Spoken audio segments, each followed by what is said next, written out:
Welcome back to Mondays with Mike. I am wearing my Dad to the Seventh shirt. I got that for Father's Day last year, and I'm wearing that in honor of my amazing 7 kids. I wanted to start today by sharing a story with you. It wasn't that long ago that I had no kids. It doesn't seem like that long ago. It was only my oldest is 13. Missy and I, we got married, and a couple years after we got married, we decided that we were ready to have kids. And as it ended up, we weren't able to have kids right away. We tried, and we weren't successful. Every month we take the pregnancy tests, and it would come back negative. Month after month, it became really hard.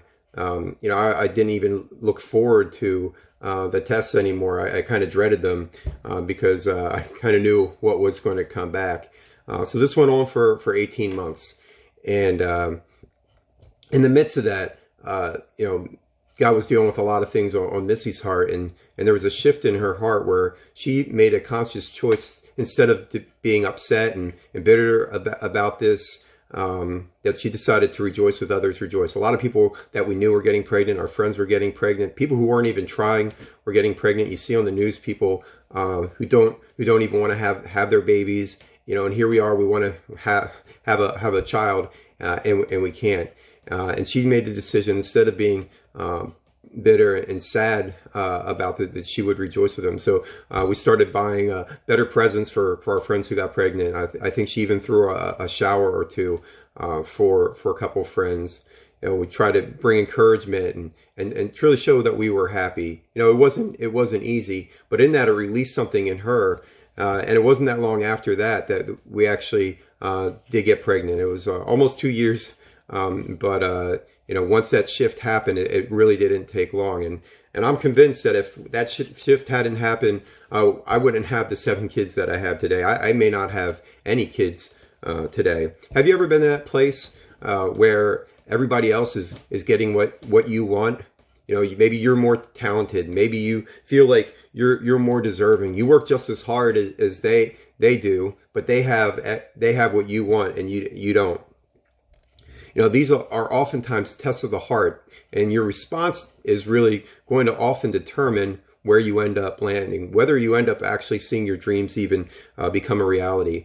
Jealousy is a dream killer. It's a poison that will rob you of life. And you may say, well, I'm not jealous. But the real test is to say, can I truly be happy for somebody who has more of what I want? Romans 12:15 says we need to rejoice with those who rejoice. That's not just for the person, the other person. That is for us. That's in there for us. It's for our benefit to rejoice with those who rejoice.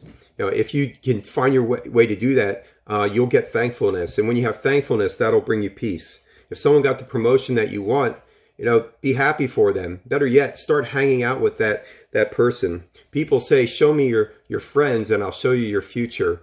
Well, I found that to be very true in life. A lot of times, misery loves company, and we'd often rather hang out with people who are living where we're living rather than people who are living where we want to go.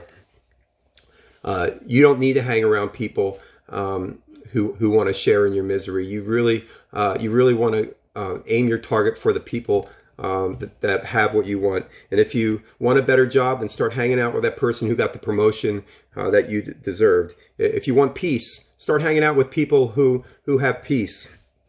We need to look for ways to bless and be happy for people who have what we want. And we find when we do that, we'll find a release inside of ourselves that will make us better and actually position us for the breakthrough that we've actually been hoping for. So today is a day to get up, keep dreaming, be happy for those who have what you want. Start hanging out with those people that are moving forward, and live your best day. I'll talk to you next week.